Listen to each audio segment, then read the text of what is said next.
found time to pray.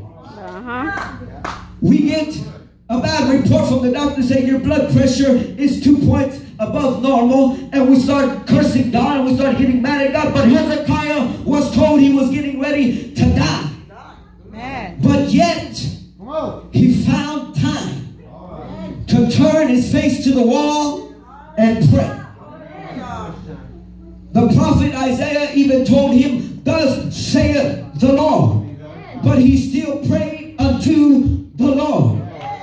Because when you got a made-up mind, you don't care what the news is. You're going to pray because you know there is power when you pray. And when you seek God, you don't care what's going on. But you say, I'm going to pray and I'm going to seek God till I get what I came for. I'm not leaving like I came until I know that God has answered my prayer. I'm going to pray and I'm going to seek God until I know He's answered my prayer. Can somebody say amen? Until I know He's answered my prayer. You read later on in Hezekiah, it says that he got 15 more years at it. Am I right? Because he prayed. If he wouldn't have prayed, he would have died. But he prayed, and God heard his prayer. God heard his cry. And he said, Hezekiah, well, he said, Isaiah, go tell Hezekiah, I've heard his prayer. I've heard his cry. I've seen his tears. I've seen the hurt. I've seen the pain of my people. So go tell Hezekiah that I'm coming and I'm going to give him 15 more years in his life. Tell Hezekiah he's not dying yet because he prayed.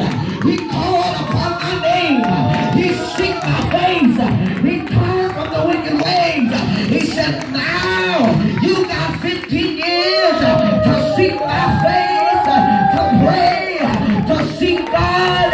Get ready, church, because things are getting better.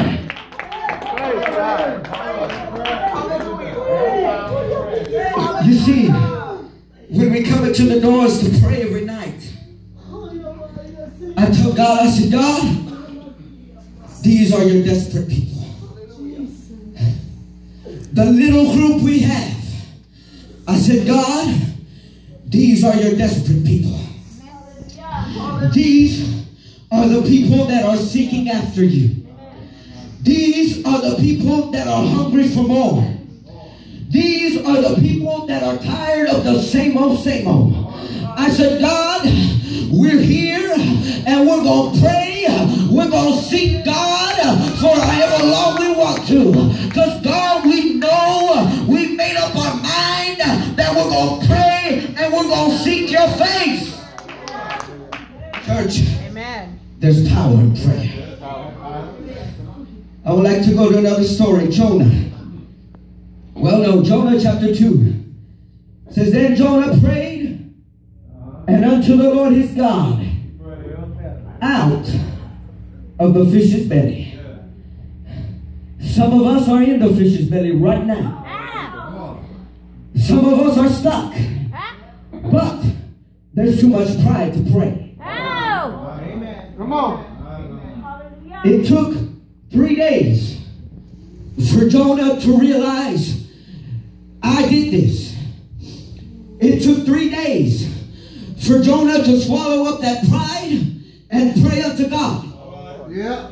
You see, because Jonah, he didn't want to realize that he was in the belly because of him.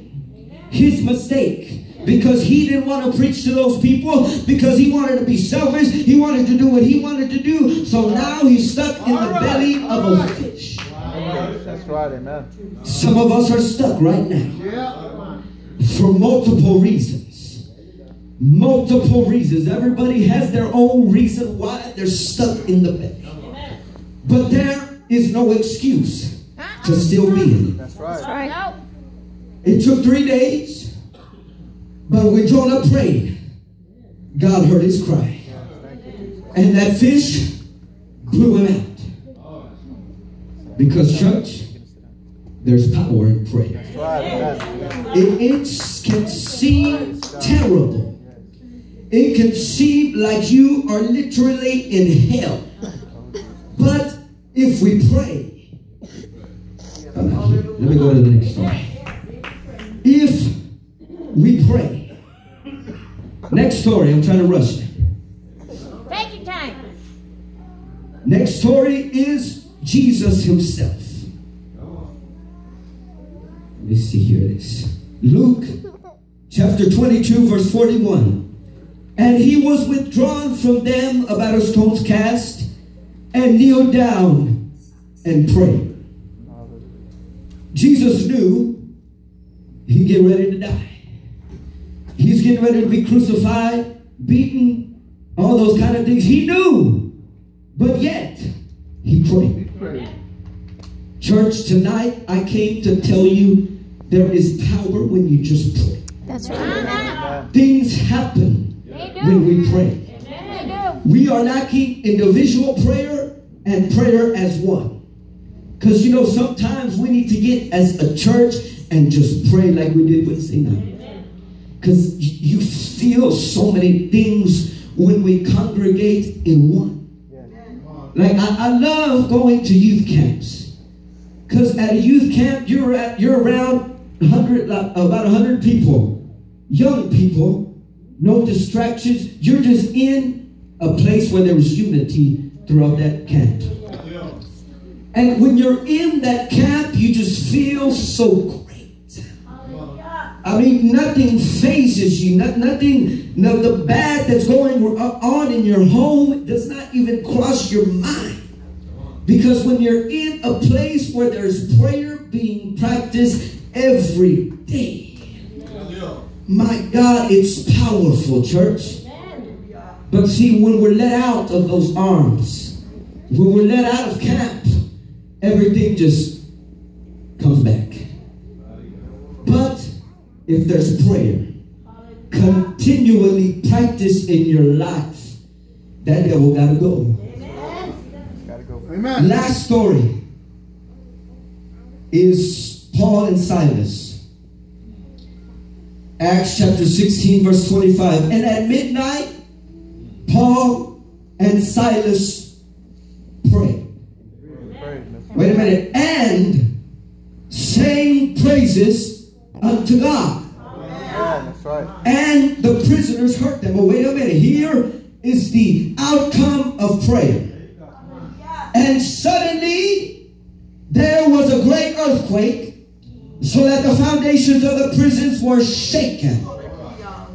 And immediately, somebody turn to your neighbor, say, neighbor, immediately, all the doors were what? Open.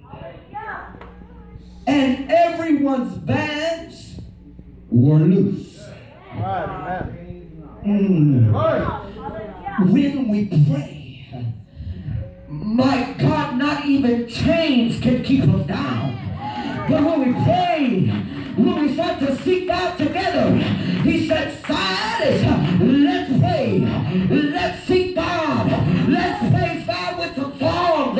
Let's praise God. And he knew, he said, if we pray, we're getting out of this jail. Tonight, church, do you want to get out of jail? Do you want to get out of the bands and the chains? God said, pray and seek my face, and I will do it. Praise God. I will do it. Church, we need to pray more and more every day. Because church, it's getting hard out there. Yeah. It's getting hard to walk without prayer. It's getting hard to talk without prayer. It's getting hard to even dress the part without prayer. It's getting hard, but not impossible. God said, pray. Tell my people, pray. Because he said in the scripture, prayer availeth much. So church, we want to grow. We want to see God's hand. We need to pray. That is the word from the Lord. God bless you.